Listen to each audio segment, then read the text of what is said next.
So I'm gonna have to do the review here in the hotel room. Unfortunately, it was just too loud for me to even talk. I tried and then I saw the audio and it wasn't even good. So I'm gonna do it here where it's actually more quiet. I'll give a review of the place. The place is called the Burgr Factory, and it's literally across the street from where the hotel is, the Duke Hotel where I'm staying at. And wow, I ate a lot. I feel really full, really satisfied. I wanted to give it a review in terms of taste. So to keep it simple, let's go and put it up on the Richter scale.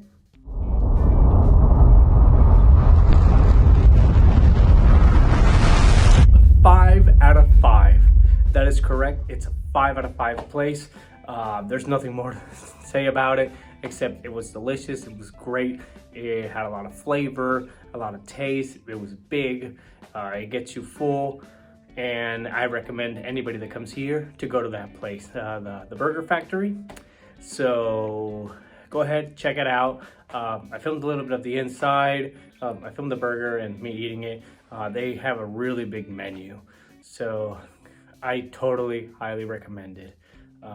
It was probably one of the best burgers I've ever had in my life. Anyway, if you like content like this and reviews like these, don't forget to like and subscribe here only on The Richter Show. See you on the next restaurant review. Shout out to the host of the Richter. This the Richter Show. The Richter Show.